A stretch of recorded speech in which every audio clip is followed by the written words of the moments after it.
tell the truth. Welcome to The Truth Hurts. This is your host, Sule Prince. Sule Prince. Johnny, that really hurt. Whether you like it or not, sometimes the truth hurts. The truth hurts. And you will know the truth, and the truth will set you free. Will set you free. Today, I have a very special guest with me today, Dale Glover, and we are going to discuss a very interesting topic. We are going to discuss the Shroud of Turin. Now, many of you probably don't know this topic. You probably have heard of it, but never researched it deeply, or you may never have heard of the topic at all whatsoever. Well, we have Dale here to help us understand this topic and why it is important. So Dale, it is a pleasure to have you on the show today. How are you doing?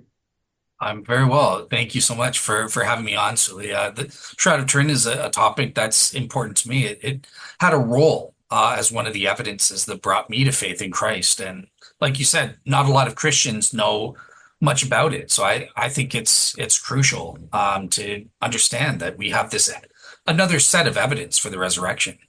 Amen. Good thought. Now, let me ask you this question before we actually jump into this topic. What research did you do on this topic, and what were the scholars that helped you come to the position that you're holding today? Yeah, so on this topic, so I did tons of research. So I was first introduced to the Shroud by my friend, Dr. Gary Habermas. He's kind of known for arguing for the Shroud of Turin as a famous Christian apologist there. And, before that, I kind of just dismissed the Shroud as a Roman Catholic relic. And that's not for me. I'm a proper Bible-believing Protestant, So, but once I saw that Gary was taking it seriously, I kind of watched everything he said about the Shroud and read some of his papers on the Shroud. And I was really impressed with the scientific evidence, and that's what caught my eye is like, wow, this is credible science, in peer-reviewed papers and that sort of thing. And there's a legitimate argument for a miracle. So from there, that's where I dived in deep into the research of the scientific evidence for the images. At one point, Gary Habermas hooked me up with Shroud expert Barry Schwartz, who's Jewish. He's not a Christian, but he was involved in a scientific team studying the Shroud back in 1978. And he believes, because of the evidence, that the Shroud was authentic. And, he was kind of the key guy. He had all the connections with all the scientists. He knew all the papers and stuff like that. So it was through him that I was given direct access to the primary witnesses, the primary sources. And I was just impressed. In the end, I came to the conclusion this thing is a miraculous image. Oh, okay. That sounds very interesting. So let's jump right in. Sure. Let's ask a deep question, because a lot of people, when they would view the Shroud, if they heard anything about it, they kind of connected to when the Roman Catholics have these phenomenons where a statue is crying blood. And this is some proof of their belief system. The Shroud kind of fit into that category to many people. But to you, you're saying it's deeper and it is what they actually say it is. Yeah, because the quality of the evidence is absolutely different. So I've actually studied a little bit into the Eucharistic miracles or these Marian apparitions. My friend Caleb Jackson is actually writing a scholarly level book. It's a 2-volume book on this and stuff, and he's presented on other podcasts. And there's no comparison kind of thing. These things, first of all, they're not published in peer-reviewed science journals, whereas with the Shroud of Turin, the research on that front in things like applied optics or the Canadian Sciences of Forensic journal and that sort of thing. So these things are in the most famous secular science journals in the world, and that just makes it qualitatively different. I would say Great explanation. Okay, so tell me, what's the Shroud? What's the Shroud of Turin, and why do you think it's important for us to know about it? Absolutely. So the Shroud of Turin is a long linen cloth. It's about 14 feet long by 3.5 feet wide. And essentially, and it has images of both the front side of a man and the backside of a man. Okay. And it has various injuries throughout it, various whip-like scourge wounds throughout.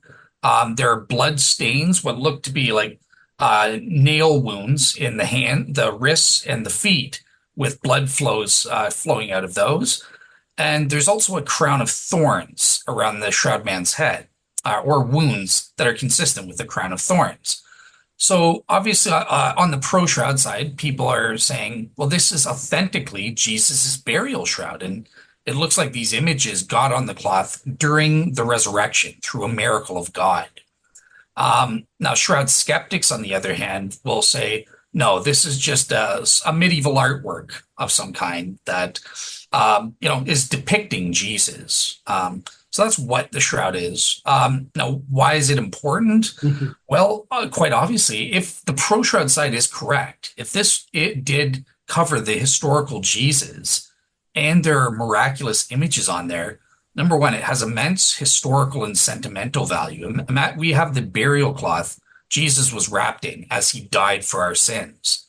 And secondly, we have proof of a divine miracle associated with Jesus' death and resurrection, which will help to convert unbelievers, just as it did me, and to strengthen the faith of Christians already who may have doubts. Okay. So, Dale, why do you think when we have these arguments for the historical Jesus and the resurrection, and the different arguments they use to show that the resurrection was a historical event that Christians should hold to, why is the shroud never one of those arguments to show that the resurrection is true? So in a historical context, so I would say sometimes it is. So for example, Gary Habermas, he just published his scholarly, volume 1 of his scholarly level book on the historical evidence for the resurrection. And he does contain a little blurb about the Shroud of Turin from a historical perspective. But you are correct that, I've never seen the shroud mentioned by William Lane Craig or, Craig Keener or Mike Lacona even, right? So there is a hesitancy. And I think that's because there's a social stigma surrounding the shroud. Most people have never heard of it. And those who have only see it through the lens of the skeptics. They just assume it's a medieval fake or a Roman Catholic relic. And so people that come across and say, well, no, actually, I'm on the pro shroud side. I think it's authentic. We're kind of seen falsely as kooks, as not being credible. But of course, people that think that way, they know nothing about the scholarship that's actually available for it. So I think that's why, most biblical scholars, when they're making a case from the history, they know nothing about really the scientific evidence for the shroud. Okay. So you're basically saying that this is a topic that we should jump on and grasp to be able to demonstrate the proof of the resurrection and the historicity of Jesus. Absolutely. Yeah. I mean, why on earth would you not want more evidence? I love, the minimal facts type approach to proving that the resurrection happened historically. Why not, have scientific evidence supporting that additionally proves the same thing? The more the merrier when it comes to evidence. Yeah, I'm wondering if this topic is difficult for many to promote because there's a lot of science involved in it as well. So you have to have like a sense of a scientific background to be able to show some of the arguments for the shroud. Would you agree? I think so, yeah. So definitely, if you're arguing for a miracle, there is a lot of science involved, and there's just no way around that. Now, I will say this though, that the science of the shroud has been around for decades now, since 1978 at least, and some people are better communicators than others, and so Barry Schwartz, I mentioned him, or someone like Joe Marino. These guys are great popularizers. I wish I had their gift. Or same with Gary Habermas. So many people have said like, wow, when Gary presents this on the shroud, like it all makes sense. He does a great job and stuff like that. So I wish I had their gift for being as good of a popular level speaker and stuff. But yeah, I think there is a way to convey the essential scientific case without getting into all the details for people that are new to it. Yeah.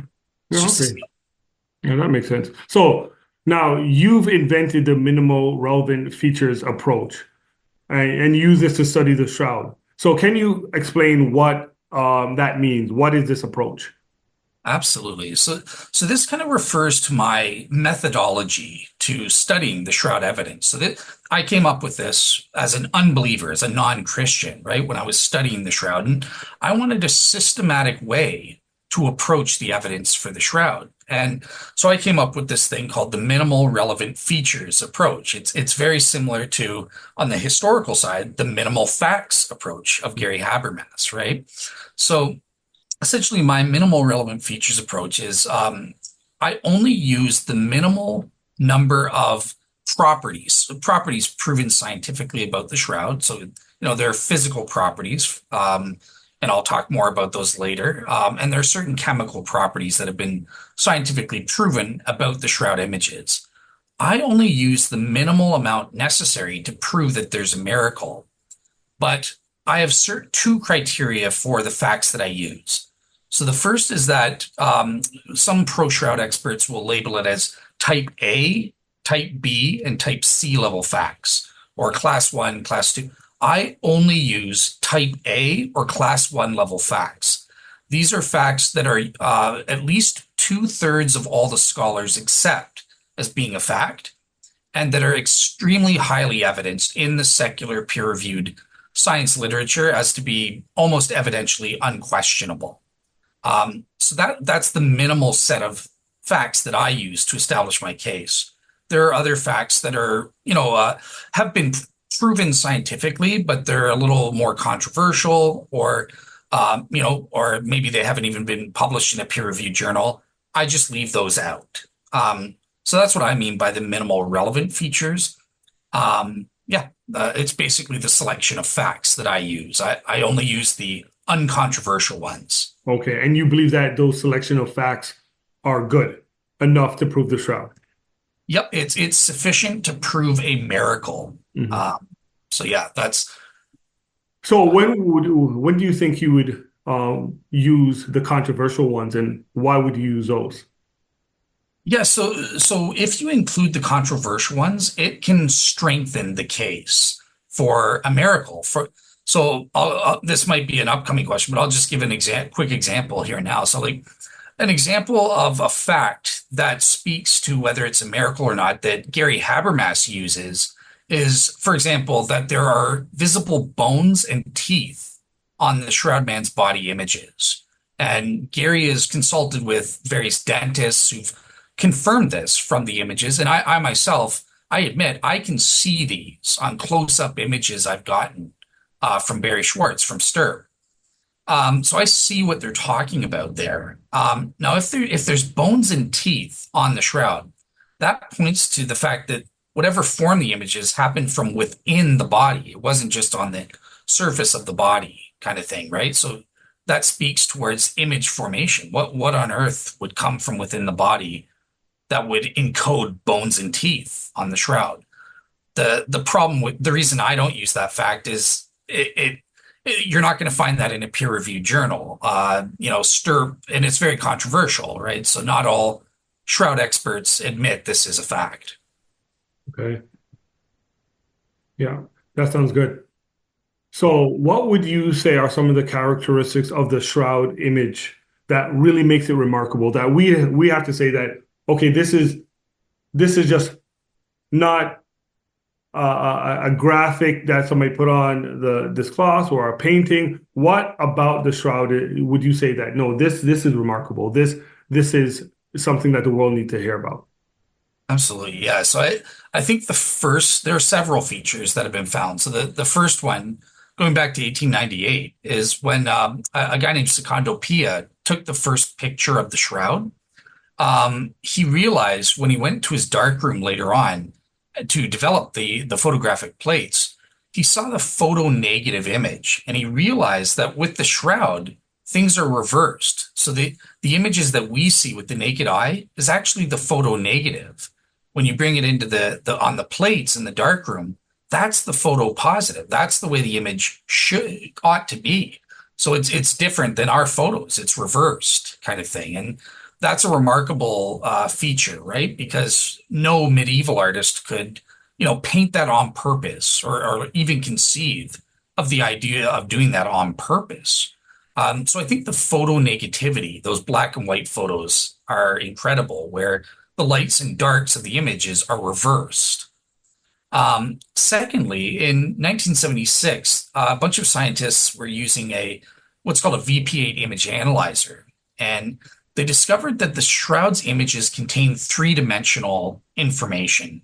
They encode accurately the depth information or the topographical information. So what that means in a nutshell is that the lights and darknesses of the images reflect the distance between the body and the cloth. So that the tip of the nose is darker because it was closer to the cloth than the cheek, and that sort of thing. So that's an incredible feature. Another one is there's body image superficiality. So the color of the images is only on the outer surface of the cloth. So it's only on the top 2 to 3 fibers of every single thread. Each thread has about 200 fibers or something like that. And on each fiber, it's only on the primary cell wall, the zero point 0.2 micrometers of the surface of a fiber. And bear in mind, a fiber has a diameter lesser than that of a human hair. So this is incredibly small. So why is that significant? Why? Yeah. Well, what should we garner from that? So basically the color is superficial. It didn't involve a mechanism that would penetrate through the diameter of a human hair. It would just hit the surface and then stop. It wouldn't go through or soak down into the cloth or penetrate through the cloth. Okay. And that is relevant for, well, how are these images formed type deal. I think those are some of the main things. And I mentioned, the bones and teeth is a feature, but like I said, it's controversial. Yeah. Okay. So that there's always skeptics. Right. When it comes to topics such as these. And some skeptics will actually claim that the shroud is just a medieval artwork of some kind. Is there any truth to that? So I would say absolutely no. There's no truth to it being a medieval artwork. And in fact, a team called STIRP, the Shroud of Turin Research Project, back in 1978, a team of secular scientists, Christians, non-Christians, they were experts, and they were tasked to go over to Turin and study the shroud in person with dozens of spectral instruments. For a period of 5 days, taking photographs at various wavelengths, taking micro photographs, as well as removing hundreds of samples from the shroud to test specifically, is this thing a painting? Is it just some medieval artwork? And they tested for various theories. They tested for painting, powder rubbing, a scorch hypothesis, and the shroud as being a protophoto, what Nicholas Allen calls a protophoto technique. And they ended up falsifying every single one of these theories. It was deemed scientifically impossible for these artistic theories to explain the shroud images. Okay, but couldn't the shroud have been formed naturally by the body being wrapped in the cloth? And if you disagree with it, then how did the images form? Okay, so obviously, if it isn't some kind of medieval artwork along the lines that the shroud skeptics like to say, the next option is saying, okay, well, maybe it covered a real body. And a lot of people in the natural category will even admit, yeah, and it covered Jesus specifically. But couldn't the images be formed naturally, just involving a human body being covered in a corpse, right? Maybe direct contact. We know our sweat and stuff like that can leave stains on cloths. So maybe there is some kind of direct contact between the body and the cloth, or some kind of gases during decomposition emitted from the body and created those images. Now, subsequent to STIRP, there have been various scientific experiments done to test whether this would work.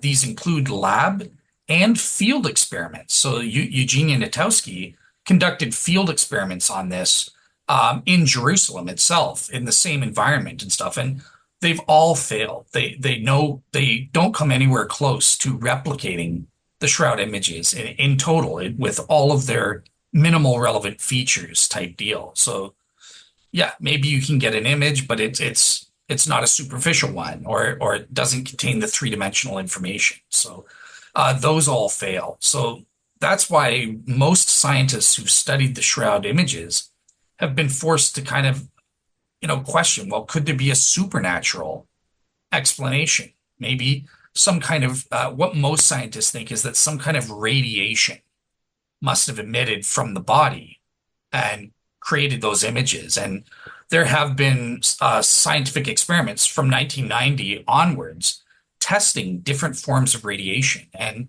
they do actually reproduce images very similar to the shroud with its properties. So would that be a theory that you'd hold? Some radiation came from the body of Jesus and put this image on the shroud? Yes. So there are different types of radiation theories that have been proposed. I think the one that's best proposed to date is by a nuclear engineer named Bob Rucker, who's a friend of mine.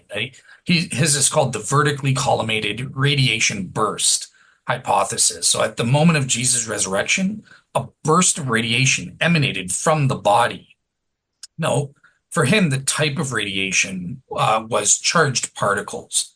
So specifically, protons is what was responsible for creating the images, because those wouldn't penetrate the cloth. They would just create superficial coloring and stuff like that on the image fibers. It would reflect the three-dimensional data and all of that. But there is also neutron irradiation, which is going to be relevant to the dating of the shroud, and we'll get to that in a future question. But so I think the charged particles radiation burst is the best hypothesis. And the reason I favor it is because with Bob Rucker, a lot of times on the pro-shroud side, when they're coming up with their radiation hypothesis, they'll work from the top down. They'll say, well, okay, so this is my theory. And okay, how can I make it fit the evidence? So they kind of tweak their experiments, or for ultraviolet radiation, they'll kind of tweak how long do I give the burst for to make it superficial. Bob Rucker's working in the opposite way, bottom up. He's saying, what are the facts? And then how do I explain these facts? What mechanism could explain all of this? So that's why I favor his hypothesis. And even skeptics have no response to his hypothesis and its incredible predictions that it makes, that it's easily testable and falsifiable. So I think it's by far the best. So would you say that when Jesus was coming back into his body, there would have been this burst of radiation? Is that what you're saying? And that it would have forced his image on that cloth? Yep, exactly. At that moment of the resurrection, Bob Rucker's calculated it would be the supernatural event. The moment of the resurrection lasted 1 femtosecond. Mm-hmm. That's a fraction of a fraction of a fraction of a second. So, that was when that burst happened and emitted the images onto that cloth. Now, that would have been interesting to see. Jesus coming back into the body and what would have happened. But that's what the shroud is. It's literally a supernatural photograph of what Jesus was like at the moment of his resurrection. That's what it claims to be. So we've got that. That is amazing. That I have some questions about that I'll ask you later. Sure. But what about the dating of the shroud? Doesn't it date to the medieval period around the 14th century? And is that a concern for us that the dating is so late? So absolutely, it can be a concern, right? Because if we're claiming it covered Jesus historically, and we find out it's it dates to the medieval period, well, those don't match. Jesus lived in 30 AD, not in the medieval time. So there is a problem for a lot of people. Now, if you do you mind if I answer before I get into my answer on the carbon dating?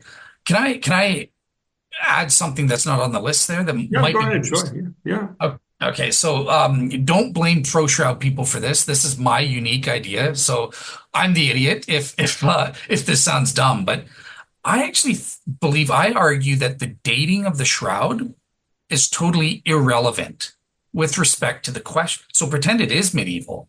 I don't care. That's great. I can still prove those images were formed miraculously. And since they depict Jesus and represent his death and resurrection, we still have a miracle attesting to those events, even if it dates to the medieval period. That's something that a lot of people don't go for. But if you think about it, why couldn't God perform a miracle authenticating Christianity and create miraculous images at any period in human history? That's true. There's nothing implausible. I mean, some people, I don't know if you're a cessationist on your end, but some people see no issue with God doing miraculous healings and that sort of thing today, or that sort of thing. So I don't think there's anything implausible, at least about saying, well, maybe God did create a medieval miracle, miraculous image kind of thing. So Now, are you saying God created a miraculous image that lasted to this medieval period? so no, what I'd be saying is that let's in the medieval period, Mhm. God created these images for one reason or another. He created these miraculous images on this linen cloth. Um, so I get that's totally ad hoc and that sort of thing, but I'm just saying, even if, right, even if a worst case scenario, we do prove the shroud's medieval, that does not, the scientific evidence that these are miraculous images is exactly the same. Okay, so let me put that controversial idea to the side. Well, hold on. Before Sure. you get into since Go. you're getting controversial there, I can see a person asked a question. What would be the point of God making this image appear so many years later instead of from that distinct point in time? So we can only speculate as to God's motivations, but obviously we know God is omniscient, and in his providence, he does a whole bunch of things throughout history for reasons that we don't fully comprehend in the moment. So, but one reason would be to provide miraculous evidence of the death and resurrection of Jesus, that God would know would be studied in the 20th century and lead me in part to faith. And maybe these images were needed in the medieval period for that same purpose, because we know that a lot of people did come to faith through seeing the shroud exhibited in the Leary Chapel and stuff like that. So, again, That's my your answer is theory. just, Yeah, sorry. that's your idea. Yes, Yeah. that's my idea. No, nobody else argues for this kind of thing. So let's put that to the side. I only submit that as a worst case scenario. What do the actual facts say? And here's the good news: the shroud isn't medieval. It does date to the first century, to Jesus. So we don't even need to worry about that kind of speculation. But there is carbon dating that happened in 1988, and unfortunately, that did date the shroud to the medieval period. Now, the issue with that is that we found out afterwards that the carbon dating was done unreliably. You can't, it proves nothing, literally nothing, because what happened is the carbon 14 scientists at the time, first of all, they only dated one sample location. That's not good enough, right? Because there could be contamination in that area. There could be something going on with that area of the cloth. Yeah. And that's why you need to test different areas of the shroud to prevent that. Secondly, we know that they eliminated the outliers in their dates. So they got about 16. Oh, sorry. They got about, Yeah. all right. They got 16 subsample results, because when they get their samples, they cut it up into smaller pieces for the testings. So they got 16 dates, but they only reported 12 of them at the time. Well, what happened to the other four? Why did they eliminate those? Oh, because those were outside the range within the medieval period that they needed to get. Meaning it was dating, in one case, it dated younger to the 1400s. Another one was earlier than the medieval thing. And so they just eliminated that and said, oh, we'll just pretend those didn't happen. We'll just assume those are random measurement errors.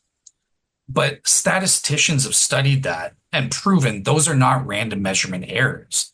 They're actually indicative of a systematic bias. There's something systematically creating an error in the results they got. Something's affecting those carbon dates. Okay. Now, what that is, scientifically, we don't know. But what a good hypothesis is what I was talking about with Bob Rucker, because remember, if particle radiation formed the images with protons, we know that that would also emit neutrons, and neutrons affect carbon-14 dates. And it just coincidentally, when he calculated this out, he proved that if the shroud was from 30 AD and got neutron irradiated at the time of Jesus' resurrection, we would precisely get the exact dates and the range of dates and the slope of dates that we obtained from the carbon-14 dating. So it all matches and checks out. One last thing I'll say on the carbon dating, this will be new for you, but I think it'll be interesting. So in 1973, believe it or not, 1988 is not the only time the shroud was carbon dated. Okay. In 1973, they removed a sample from the same area, around the same area, called the Reyes sample. Now they carbon dated that part of the shroud, and guess what they got? 1st century AD, the time of Jesus. Wow. Now that carbon-14 dating process was also flawed, and that's why nobody mentions it and stuff like that. There was problems with the procedure there, but if you're going to take one flawed carbon-14 dates, then I'll just pick the one that dates to the 1st century then. So, yeah. That is good. Let me ask you a question. When it comes to this image, why do we want to assume that the image is Jesus and not somebody else? That's a great question. So I think it's clear from the contextual indicators. And first, let me say this. Look, everyone with half a functioning brain, even shroud skeptics, sometimes you wonder about atheists, but or some of them, but even they will admit this is clearly Jesus. Even if you think it's an artwork, it's a picture of who? Of Jesus, right? Okay. So nobody actually denies that this is of Jesus. Maybe you'll get Matt Dillahunty, but who cares about that guy? And you can tell, look, from the wounds himself, you can tell he's got all of these scourges that look like they're consistent with a Roman flagrum weapon. You've got a spear wound in the side with blood and a clear liquid or flowing out, just like the Gospel of John describes for Jesus. He's crucified, and the nail wounds are in the 1st century accurate location. So the nails are coming out of the wrist, not the palms of the hands, which is what medieval people always depicted Jesus' crucifixion as. And then you have the crown of thorns. And clearly you can tell from anatomically, this is a Jewish man of Semitic descent and stuff like that. So put the pieces together. Who does that sound like? So we have someone who matches the description of Jesus's death as described in the Gospels and his pre-death treatment. But here's something else. How does it imply the resurrection? So it's not just the death, but the resurrection's proven because we see evidence. And my friend Teddy Pappas just published a paper on this where she references a 150-year meta-study on rigor mortis. Okay. And she proves meticulously that man in the shroud is still in rigor mortis. Wow. And and there's no signs of a buildup of decomposition liquids or putrefaction on the shroud. What does that mean? Somehow that body was removed from the cloth before he lost rigor mortis, before he decomposed to the point where there would be the liquids and stuff like that, and somehow left miraculous images within a matter of days. And within the Jerusalem area, if it was in there, it would have to be within 3 days or so, right? Who does that sound like? Mm-hmm. That sounds like Jesus' death and resurrection. So, yeah. And so all these images you're saying is on the shroud, the scourging, the spear, the nails in the wrists and in the feet. That's all there. Yep, it's all there. And there's something like 130 scourge wounds on the frontal image alone and like over 200 on the back Wow. that have all been identified. But guess what? Only you can't see that with the naked eye. It's only identifiable on the photographic negative images. Why, if a medieval artist, why would he paint invisible wounds that you Yeah. can't see with your eyes? Hmm. Yeah. That's a good argument. Yeah, that's a good argument. So what about the Darcy Memorandum? Didn't some medieval bishops inquiry prove that the shroud was painted by an artist in the year 1350? He did not prove. So I would say actually the opposite. So what he's taught, the Darcy Memorandum here, this is something that'll be new for you, Sule, but and I'll talk about this in my part two Bible study. But so Bishop Darcy, he was a bishop living in Troyes in France around 1389, and he allegedly wrote a memo to the Pope complaining about the church in Leary showing the shroud and making money off of it to pilgrims, right?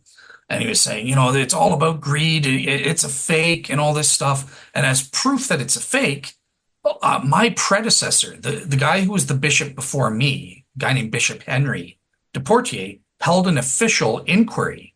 And at that inquiry, the artist or an artist came up and confessed that the shroud images were painted.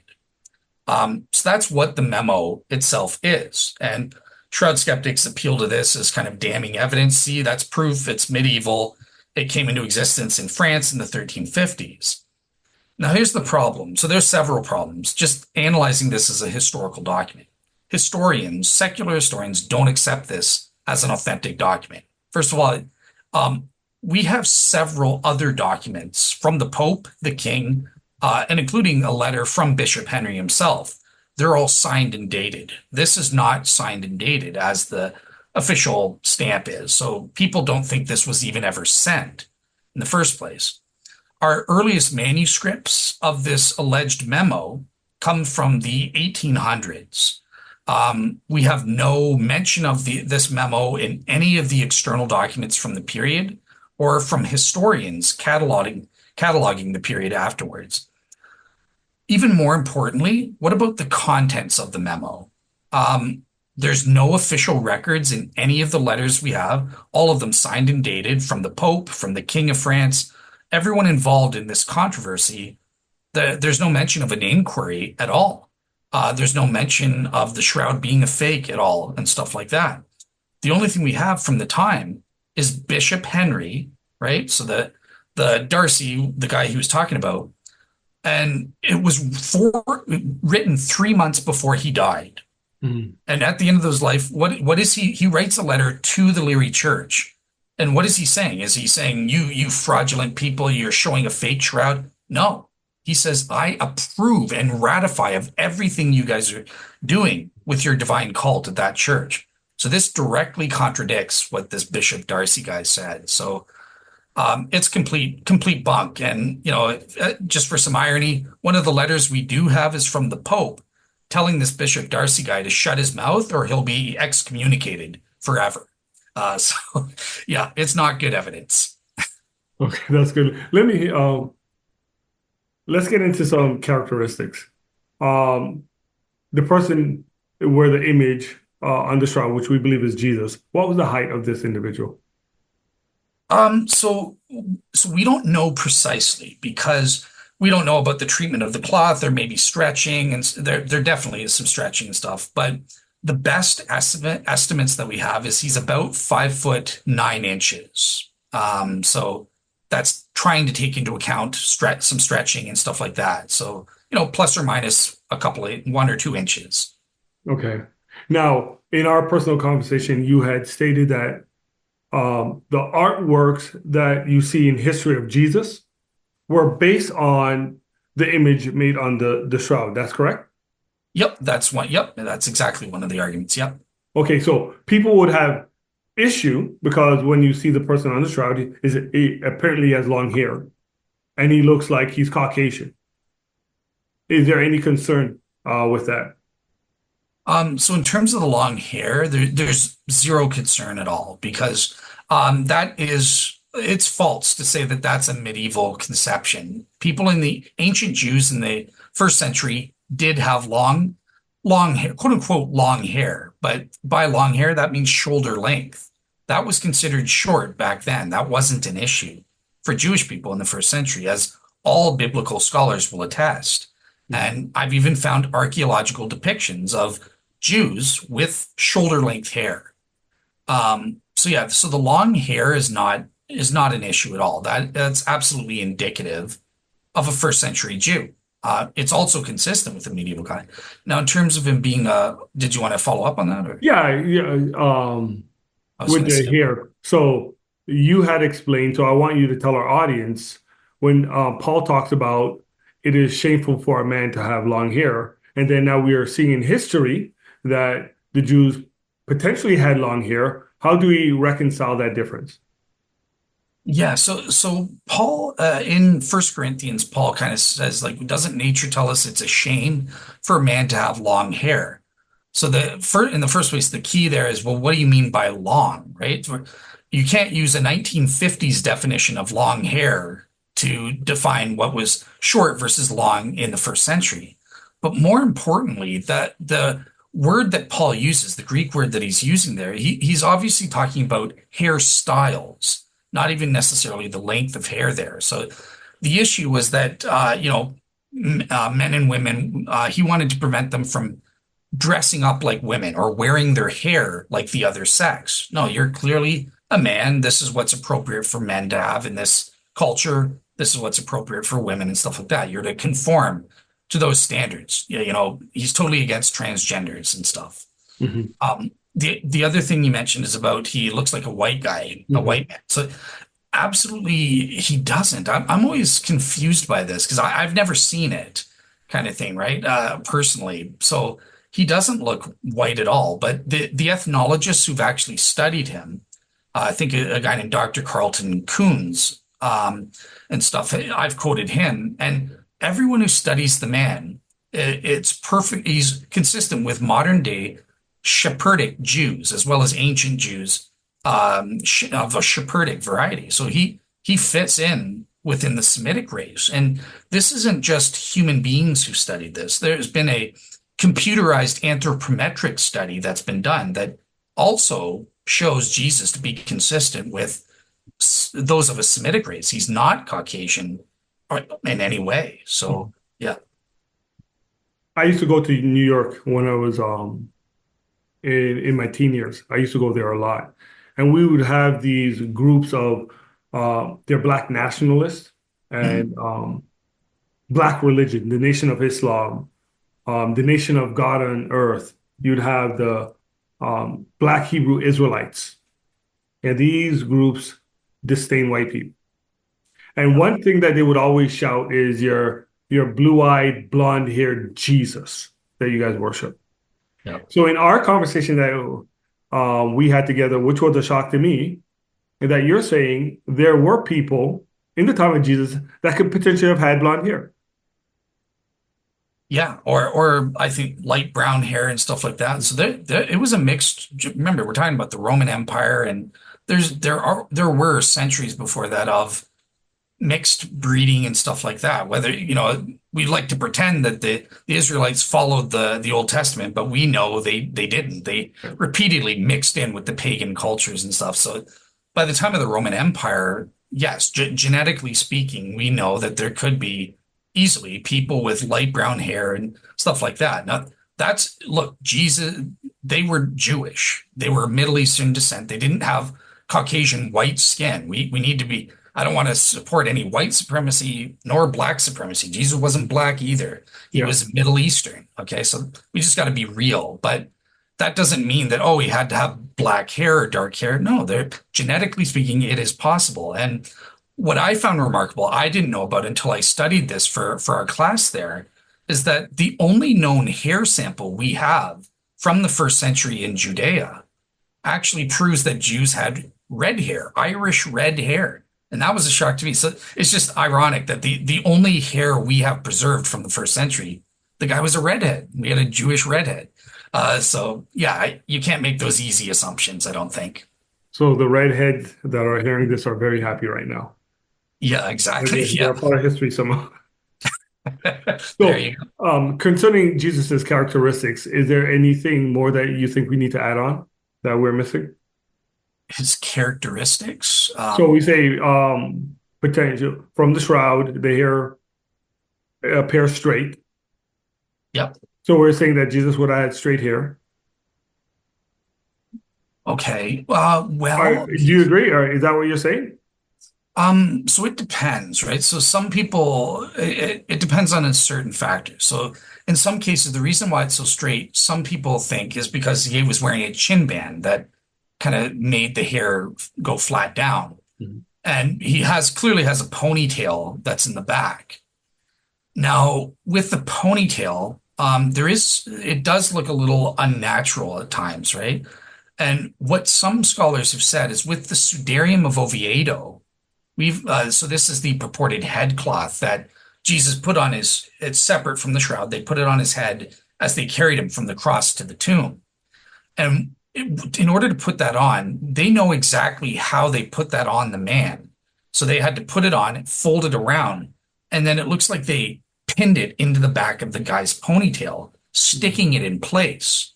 And by the time they got to the tomb and took off the sudarium, the blood had encrusted the hair stiff into place. And that's why the ponytail stiff into place even after they take off the thing and the sides of the hair. So that's one explanation for that. Yeah. Yeah, Dale, that's very interesting. I think people would be intrigued to have a further discussion with you on this kind of topic. And I never got to introduce you as your podcast channel, The Real Seeker. Yeah. The Real Seeker.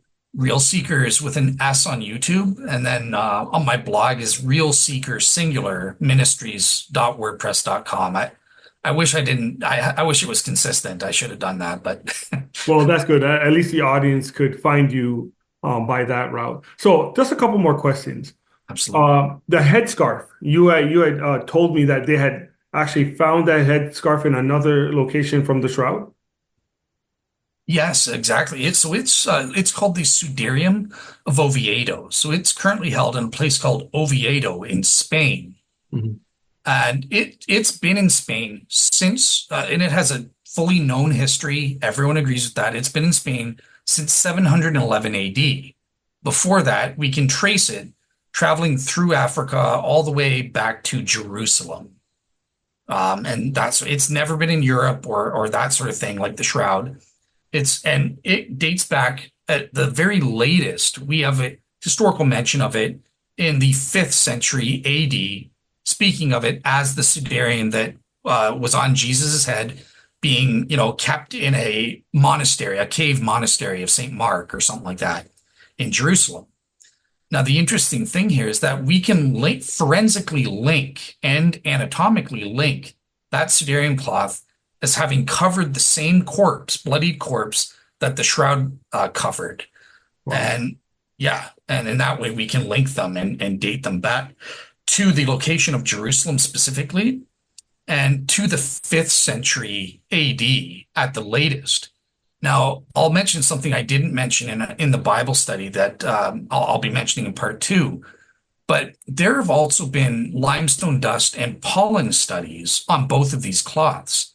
And in terms of dating, I'll mention one finding by a peer-reviewed. Marcia Boy is a world's expert in studying pollen grains and stuff like that. And they've discovered embedded in one of the blood stains on the sudarium, a pollen grain that can be linked to Jerusalem and is actually associated with ancient funeral rituals that went extinct during the great crisis of the Roman Empire in the 3rd century. Okay. They stopped being used after the 200s AD. So and it's embedded in the bloodstain. So we know that this grain got on there at the original time the bloodstains went onto the cloth. So that means we can actually push the sudarium back to at least 200 AD or earlier.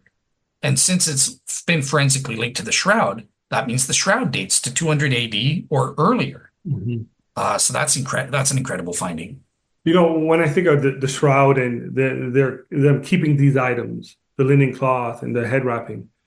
So Jesus resurrects. That's the main feature while Jesus is alive. Why would they want to hold on to these linen cloths and this head wrapping? What would be the significance of that? Jesus is resurrected. That's what we care about.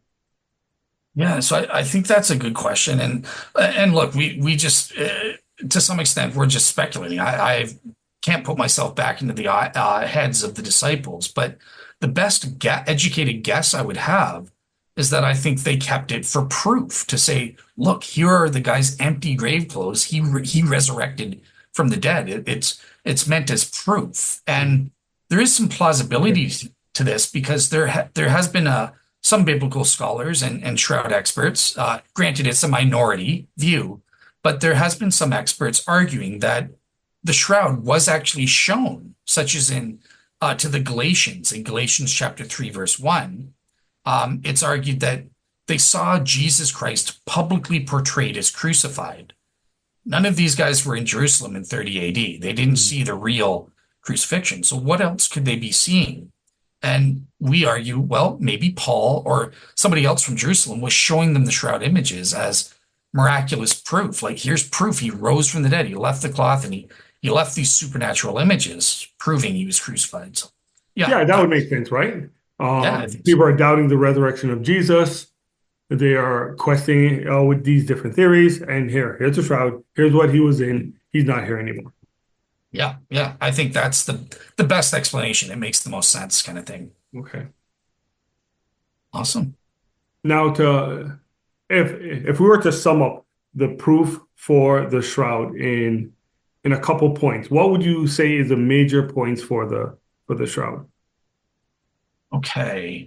So I think so. It depends on what you mean by points, but I guess point to say what are the proofs? What if you were to talk to a person within 5 minutes, what would be the most significant things that you would say to say the shroud? This is the shroud of Jesus, and his resurrection is true. Okay. Yeah. So I think I would say that the shroud images can be historically linked to Jesus Christ of the Gospels. And we have various proofs and evidences for this. But what's most important, these images have been studied scientifically by some of the world's most famous scientists in the world that are even non-Christian, including non-Christians, who've proven that these images had to have been formed miraculously, what looks to be at the moment of Jesus' resurrection from the dead. And I think that would kind of hook them in if I had like 2 sentences to hook them in, and then they'll say, well, give me details. What are you talking about? So, yeah. And then you would show them this podcast and make them watch it. Absolutely. Yes, of course. I would say you've got to see Reverend Sule. He asks such insightful questions. Yeah, you'll be a shroud expert by the end. So. Well, Dale, I thank you for explaining the shroud. I want to have you back on. Maybe there's information that we could expand on concerning the shroud that we potentially missed. But I would encourage everybody who's watching to go to The Real Seekers on YouTube. And what is your blog? The blog is realseekerministries.wordpress.com. And that's where I post up blogs with like sources to, the topics that I'm doing. So if you want to research beyond just the talking points that I'm giving, like I give the papers pro and con, and you can research that for yourself. And another thing I'll just plug, since it's the shroud, but on my Real Seekers with an S on YouTube, I have this playlist called Shroud Wars, which is all about the shroud, but it brings on the experts to actually get into those details and debate it from the people that are actually the primary researchers. So, yeah. Bill, it's a pleasure to have you. Looking forward to having you again. Absolutely. Always a pleasure talking with you too. Okay, blessing. Whether you like it or not, sometimes the truth hurts. The truth hurts. And you will know the truth, and the truth will set you free. Will set you free.